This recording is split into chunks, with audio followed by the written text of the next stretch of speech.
Hey, babe, what you got there? This is a check from Carvana. I just sold my car to them. I went online and Carvana gave me an offer right away. Then they just picked up the car and gave me this. Well, that's a big check. Well, obviously you could put this towards your next car, or we could finally get that jacuzzi, or I could start taking tuba lessons, or I could quit my job and write my memoir. Or I can put it towards my next car with Carvana. Sorry, your check, not mine. Sell your car to Carvana. Visit Carvana.com or download the app to get a real offer in seconds.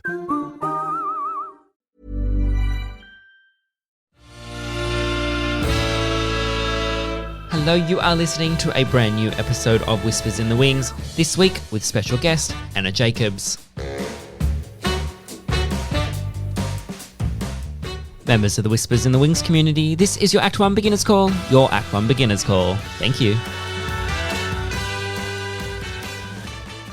Hello there, listener. Welcome to another episode. This week, as you heard at the start there, I am joined by very special guest Annah Jacobs, who is a New Zealand stage manager. Really excited for you to listen to this episode. Before we dive in, let's take a listen to her bio. Annah is a stage manager from Aotearoa, New Zealand, with a passion for children's theatre and theatre for young audiences. You'll find her amongst Shrek Swamp, The Madagascar Wild, Zeus's Cat in the Hat, amongst other musicals, plays and festivals. After graduating her bachelor's in performing arts management, she completed a grad certificate in project management and began focusing research efforts into creating access to the arts and the importance of theatre for young people. She's most comfortable when calling a show and on the road touring with the people she loves. Hi AJ, welcome to the podcast. Hi, thank you for having me. You are so welcome. I'm so happy you're here. One of the most requested things that I get is people want to hear from other stage managers around the world, and one person in particular, I don't have their name in front of me, wanted to find out the differences between sort of Australian stage managers and New Zealand stage managers, which is why I thought I'd reach out to you. I'm actually really interested in that as well. I feel like New Zealand stage managers are such a mix of Australia and UK. Yeah, I think it's really interesting. I've already found lots of differences from listening to other episodes. Yes, well, I was going to say, you messaged me the other day and you went, I've just listened to your spiking episode, which I know our listeners are probably really sick of me talking about spiking, but you said you're so surprised that we don't use electrical tape. Yeah, like how I feel like electrical tape is so much more accessible and cheap. Yeah, well, that's the thing. It is a lot cheaper. It is quicker though with cloth tape to just rip it off and put it on instead of like. I'm currently doing a show at Carriage Works, which is a heritage listed building, so we can't use the cloth tape. And I had to mark up the backstage area. You know, there's hazes and some costume racks and stuff. And what I did was put down, you know, electrical tape, but I pulled it too tight so that like rookie move. I know you it started. Have to pull it out and then walk it in. I think I've learned that now. So it started like lifting on either ends and then started rolling in. And so I fixed all that. But then because it was grey, I didn't have any white. I then had to put the white cloth tape over the top. Oh my gosh, that's an expensive exercise. I know. I learned that same lesson though, like walking it out, especially if during like a perimeter. Mm-hmm. First time I didn't like walk it back in and the whole thing just like folded in a rehearsal. I was like, oh. It's fine, I guess, if it's cloth tape backstage. Oh, you do? Okay, so... Yeah, so hazes and all that. I always use a white gas. And then on stage for spikes is electrical tape. And do you cut the electrical tape or is it still the full, like, thickness? So I cut it. So I pull it out, cut it in half, and then cut it in half again. Right. Make it into an L. And then I stick them all around my case. So they're pre-cut, ready to go, so it doesn't take ages. See, that's the thing for me with the cloth tape is that all you have to do is rip it and put it down. So you've sort of saved so much time. And then obviously some shows I've done, we've also used paint pens. Like if it's a touring show, nothing's going to change. It's just how it is. Wizard of Oz, we ended up pulling up all the spike marks and using like thin lined of like those paint pens just to make it nice and clear. Then do you repaint the floor or? So those shows, the deck comes with the show, so it sort of tours around. So whatever it's scenic as, that is it complete. So then we do the paint pens, and then to secure that paint pen so that it doesn't rub off when you're mopping or even just moving over it, we then put clear nail polish over the top of it. I love that. If we toured with our show deck, I would definitely do that. Yeah, it's a lot easier. It's a lot easier. And what if you have to move a spike? Is it quite... Well, it's that sort of thing on all of the shows that I've done that we've done is like they're very set. Like nothing changes. It's how it is. is the dream. Yeah, that is the dream. So, Consistency. so speaking of touring, you've spent a bit of time touring around New Zealand with Shrek and Madagascar and a few other things. What is tour life like in New Zealand? How many cities do you go to? How long do you spend in places? Yeah, no, it depends on the show. For example, with Shrek at the moment, it's just 2 cities per tour. So this one that we're heading off on this week is Christchurch and Wellington, 1 week each. But it depends. So for Cat in the Hat, we actually did 14 cities in 14 days, which is wild. Madagascar was sort of in the middle. So every 3 days we'd go to a new city, 4 or 5, 6 different cities. Sorry, did you say for Cat in the Hat you did 14 cities in 14 days? So you're in a new venue each day? Yeah, that was wild. Absolutely wild. I Across the whole country as well, which Wow. New Zealand's tiny, but That blows my mind because it sort of sounds, very similar to a North American tour where they're in a city for one weekend and the next, that they move around a lot. I don't see that happening for those big shows. I see like plays and stuff could possibly do that, but that my head hurts from like it the is a smaller logistics. one. So it's like a 50-minute show for kids, Sure. really quick pack in and pack out, but still wild. Yeah, I guess like the logistics around all of that is a nightmare. And for you as a stage manager, what sort of like logistics do you look after in terms of that? Obviously, you'd have a production manager or someone above you handling like the bigger elements, but what's your sort of responsibilities within those transfers? For stuff like that, I do take on probably more than a normal management role because it's a very like family company and it's Hmm.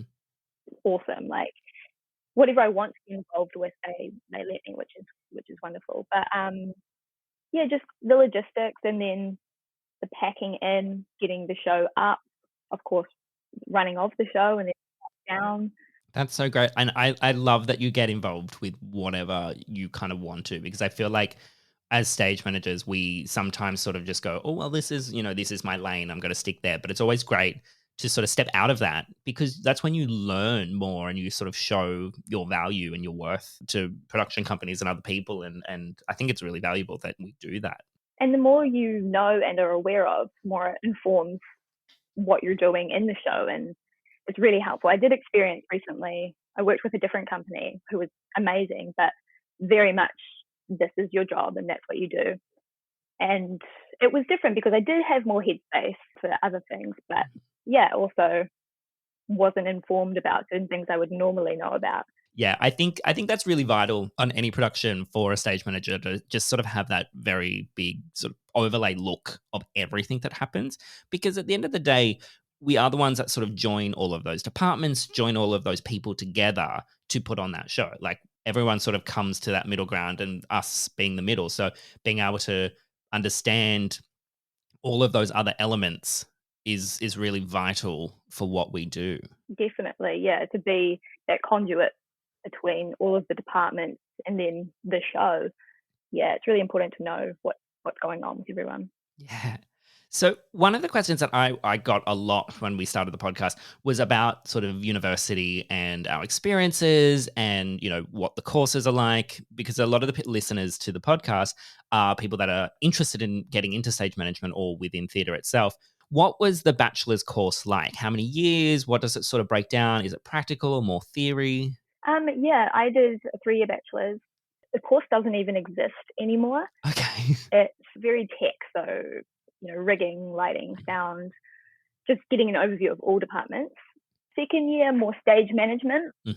and then third year, you'd specialize and decide if you wanted to be a lighting designer or stage manager or what have you, and then do more internships and running of the shows. But it was only plays, so no music theatre, bit of dance, but music theatre is my passion, so I'd had no experience in it until I actually left university. So, but it was helpful in learning how to lay out a script, meeting people in the industry. But I definitely don't think that you need to study to be in the industry or to be a stage manager. I know for a fact that I could have done all of that without university. It was just one route to get there. Yeah, there's so many ways of getting into this industry, and we learnt that with my last guest, Tom Rogers, because he hasn't studied and he's gone from that community theatre into being like a super swing within professional productions. So after you did your bachelor's, you then did a grad certificate in project management. Was that to sort of just help you take that next step into sort of the running of shows and festivals and plays and stuff? That was purely because COVID hit. So that was 2020. Okay. I thought COVID wasn't going to take any longer than 8 months. Yeah. Yes. I thought, what am I going to do? We had just had an Australia tour cancelled. I was like, what am I going to do with my life? Like, I'll do this grad cert. It'll help with my career, make me want, who knows, but it'll give me some support. And it turned out to be so incredibly helpful. Just learning about like different types of leadership, scheduling, and it was really sort of an academic view of, project management. And I don't think I thought it was going to be as helpful as it was, but yeah, no, I really, really value what I learned in that. Oh, that's so great. I'm sorry that your tour got cancelled, and I totally understand. We were all the same here. I was on Charlie and the Chocolate Factory at the time, and it was that thing of, yep, we'll just see how it plays. We'll see how it plays. We'll see how it plays. And it got to a point where they're like, yeah, okay, here's your, termination letter. We're no longer going ahead. It's like, oh, okay. So that's a real big shame that you didn't end up coming to Australia. Is that something that you're sort of interested in touring sort of internationally? Yeah, definitely. I just think there's so much to learn overseas as well. But yeah, we went to Australia finally in April, which was such a luxury because New Zealand was so in the depths of COVID. Yeah. Like, I hadn't seen someone without a mask on in months and months. Then we got to Australia and people were like, take your mask off.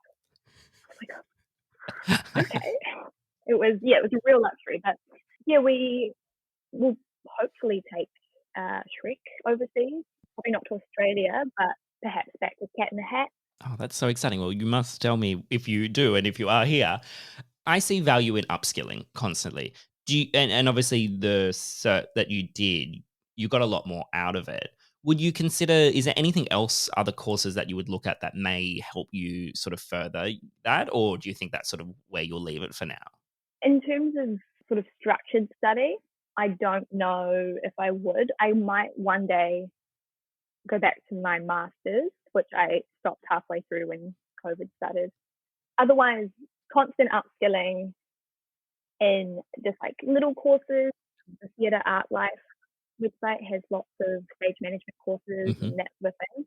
But structured study, I don't think so at the moment. Yeah. But definitely upskilling. Yeah, upskilling is so great. And I do want to do an episode soon on resources and sort of those places you can find all of that. So that episode will be coming soon eventually. We'll see. Just keep your ears out for that one. Definitely. So you mentioned in your bio that you've started focusing research efforts into creating access to the arts. What are some really important steps that we can take as stage managers or even just within theatre to help make theatre more accessible, especially for young people? Yeah, I think ensuring that everyone gets to go, right? And in the cast of kids that you have and giving different roles to different people. But also I think it's really important, and maybe not as a stage manager, maybe if just an arts practitioner in that room, to have a look around and see who's missing from the room, who never even got to make it to the room. And I think that that's kind of where my research and passion is like who's missing and why, and how can we create access for them. I think that's really important, especially, starting it in children's theatre and helping those young children that are interested in theatre to make sure that everyone is represented. If you're yourself looking around the room and going, oh, I can see, what we need to do next time, the children are going to also, be seeing that, and you don't want anyone to feel excluded and all of that. So it's really important to go to those efforts to make sure everyone's represented. And it's not just children's theatre, it's also like adults and all of the sort of stuff that's been happening within our industry to make sure that everyone's seen, everyone is heard. It's so important. And I think we need to see that shift within theatre at the moment. And we are seeing that shift. It just seems to be taking a really long time, and there's kind of no excuse for that. You're right. And I feel like it's hard to expect to see diversity and everyone represented as adults when they haven't had the chance as kids to even grow up in the theatre.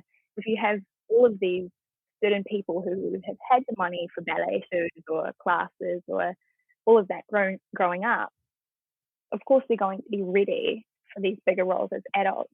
And I just feel like it's very unfair for certain people as adults because they didn't maybe have that chance as kids. So I think it's important to make those changes when they're young and give them a good chance. Yeah, I couldn't agree anymore.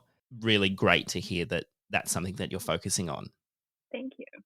So, AJ, there's one question that I ask all of the guests. What is one really valuable resource or item that's sort of within your, stage management toolbox, toolkit, whether it's a physical item or something, electronic, digitally? What is that one item that you can't live without as a stage manager? Oh, let me look at my kit. Probably what actually gets used mostly is a notebook and a pen. Yeah. All the time. If I'm doing my measurements for my spikes, I'm writing them down. If someone tells me something, I'm writing it down. Yeah. Notes during the show, I'm going to write it down physically. Yeah, I know that's such a boring answer. Let me find something fun. It's not a boring answer because I have an iPad. I've had an iPad for years and I keep wanting to use it more within theatre. Like I want to use it to replace my notebook, but I just can't move past a notebook and pen. Do you use a digital script? So prompt? No. So what I would do is I will typically have my prompt copy. Once everything's locked into place, once the show stops moving, I then create a digital copy of that, and then I'll print that digital copy because it's nice and neat, nice clean lines. It's all pretty. But I would never rely on an iPad or a laptop as my calling script. Do you? No. Okay, great. I was like, oh my God, I'm saying all of this, and you're going to be like, I do. I actually love it. I'm such a physical script gal, but I think I don't even change over to a digital one afterwards. Yeah. I probably just need to actually give it a go. Yeah. But I've just never done it. Yeah.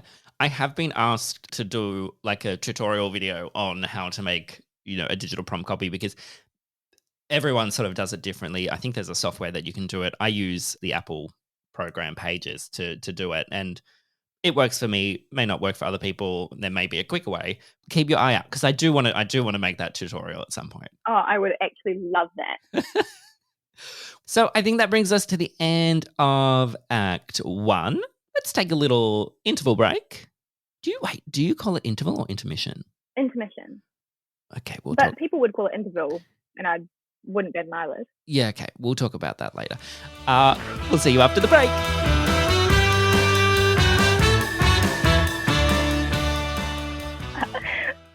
We'll talk about this later. We'll talk about this later. I got told by a head mech one day, I said intermission. He went, no, that's American. And I went, oh, okay. All right, interval it is. That's the thing about New Zealand, though. Everything is just American, Australian, British combined. Yeah. It's kind of great, though, because you get to take what you want and what works out of each of those things and just make it work, make it happen. Or just get really confused. Yes, this is very true. Interval. That just sounds like primary school. Like you have your morning tea, interval. Once upon a mundane morning, Barb's day got busy without warning. A realtor in need of an open house sign. No, 50 of them, and designed before 9. My head hurts. Any mighty tools to help with this plight? Aha! Barb made her move. She opened Canva and got in the groove. Bulk creating Canva sheets. Create 50 signs fit for suburban streets. Done in a click, all complete. Sweet! Now, imagine what your dreams can become when you put imagination to work at canva.com.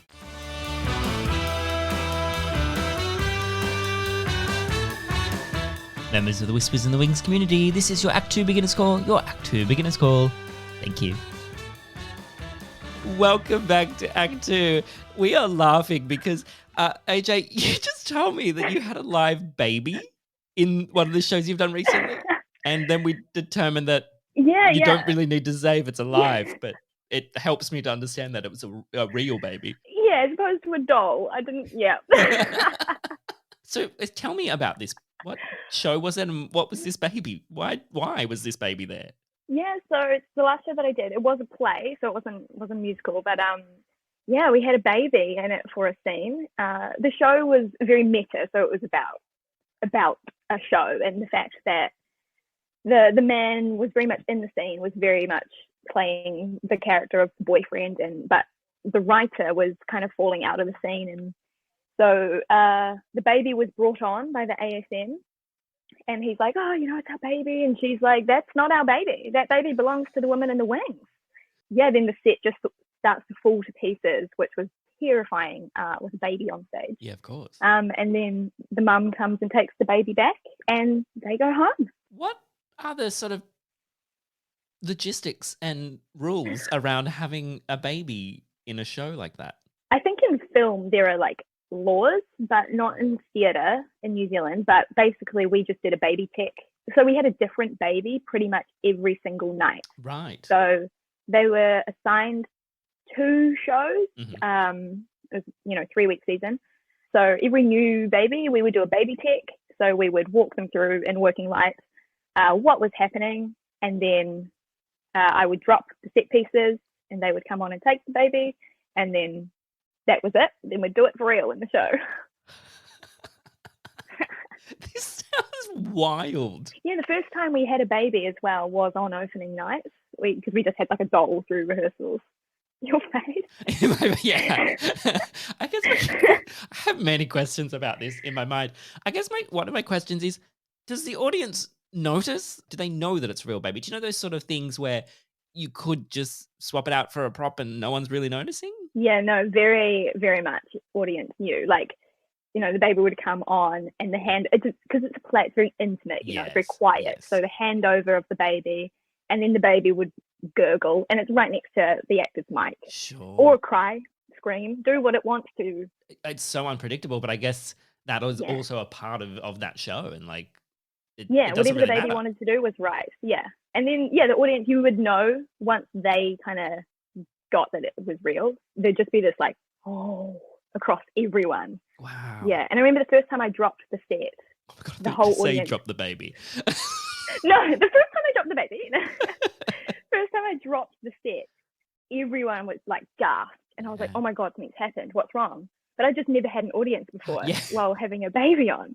And so I paused and I was like, oh my God, what's going on? And I was like, no, that's part of it. And then it's like a wall falling down and then the baby is a meter or 2 away. But, That's true. That just stresses me out so much. I'll send you some pictures. Yeah. Oh, please. But now you can be like, I did a show with a baby. Take that off the list. Yeah. And never put it back on the list. Never put it back on the list. No. Yeah. Alrighty. So welcome back to Act 2. So this is a section of the podcast where we answer questions from the audience. And I have picked 2 out today. And we are going to answer them. So the first question comes today from Claire, and they ask, how have you found the stage manager role change with COVID safety responsibilities added in? That's a great question. I think that it depends on what company that you're working with and if they have certain people already taking care of COVID stuff, in which case your role shouldn't change. In the last show that I did, it was my responsibility to check everyone's temperature every single time they came into the rehearsal room. It was in a healthy range, and also to verbally check that everyone had taken a rat test that day. I didn't need to see the rat test, but just to hear that they had taken it. That was kind of as far as my COVID responsibilities went in that show. But that is also the most that I've ever had to do, really. In my show at the moment, someone else kind of takes that on. Yeah, I don't really feel like much has changed for me in my responsibilities with COVID, because we kind of can't really do much unless things are okay with COVID. We can't really put on shows unless, we're able to, in which case there isn't much to be done. Yeah, I think that it's the same for us over here in that, all of pretty much every show that's on at the moment has a COVID safety officer. So someone that's specific for that. So that, it takes that pressure off for the stage managers or company managers or anyone having to sort of take responsibility on that. It's someone specific. And that's what I did for 9 to 5. I think the only sort of things as a stage manager that, we're sort of aware of, and not so much that, responsibilities have been added in, is just the sort of the more cleaning of items, like props and stuff would get cleaned a couple of times a week, but now it's like sometimes before the show, after the show, and limiting the number of people touching, things in handoffs and stuff and all of that. It's just, I think, more now being aware of it. Totally. So our next question comes from Alexandra, and they ask, what is one thing or a couple of things you wish you knew before you started? I wish that I knew that there were so many ways of doing something, and that because I think that would have saved me a lot of anxiety of feeling like I was doing it wrong all the time and then not trying because I was like, I'm doing it wrong. But there are so many ways of doing things, and I've only learned that by working with so many other people, so many stage managers, so many wonderful crew members who have the confidence to just do what they know how to do. And then I can go, here's an easier way to do that. Or I can go, oh my gosh, that's so smart. So just knowing that there are so many ways of doing something, I think would have really helped open me up to more. What else do I wish I knew? Just standing strong in what I do know, and also in just being a 5-foot-tall woman. Just rock it. Just be strong in what you know, and don't let people walk all over you. Probably about it. I mean, there's so many things, but I think for me, it falls under that same sort of thing, knowing that there's multiple ways of doing things, but also it's okay to not know. It's okay to go into somewhere and go, sorry, I actually don't know what you mean, rather than trying to just stumble your way through fixing a problem or doing a task and then getting to the end, and then, there's that sort of thing of, well, you didn't do it right. And you're like, oh, well, this is what I thought I was doing. And people love to help. If you just say, I don't know how to do that, would you mind showing me? I'd love to learn from you. People will take the time and they love to teach you. Yeah, I think that's really valuable. Well, AJ, thank you so much for joining me on today's episode. It's been really lovely to speak to you and get to learn some little differences there between Australia and New Zealand. And I'm sure we could talk for many more hours about many more things. Oh, no, thank you so much for having me. I've had an absolute blast. So, AJ, where can people find you if they want to connect with you? You can find me over on Instagram, aj.backstage, or LinkedIn, or my other account on Instagram, just Annah Jacobs. Well, yes, if you do want to know any more about AJ or her life in New Zealand and as a stage manager, please do reach out. And if you enjoyed listening to this episode of Whispers in the Wings, please leave a rating or review wherever you're finding this podcast. And I will see you next time. Bye-bye.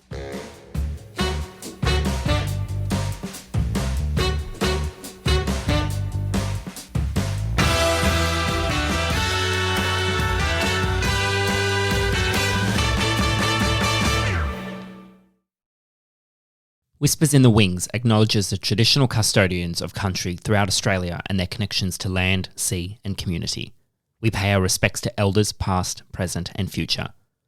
We acknowledge that sovereignty was never ceded, always was, always will be Aboriginal land. Calling all of you theatre lovers, both out and proud and on the DL, it's time to check out Broadway Breakdown, a podcast discussing the history and legacy of American theatre's most exclusive address, Broadway. Hosted by me, Matt Koplik, a semi-famous, incredibly opinionated theater fan. Join me and my guests as we do major deep dives into some of your favorite, or least favorite shows. Hear some of our takes that are hot yet nuanced, salty but also sincere. Or come listen to my thoughts on the latest show to grace Broadway this season, and see if it's up your alley. Or check out our frequent discussions on the Tony Awards and learn how to win your next prediction pool. Listening to an episode of Broadway Breakdown is like grabbing a drink with your bestie and gabbing about theater. Fun, foul-mouthed, and surprisingly informative. Or at least that's what it's like when I'm with my bestie. So, give a listen to Broadway Breakdown and take your theater discourse to the next level. Broadway Breakdown, found on the Broadway Podcast Network or wherever you listen to podcasts.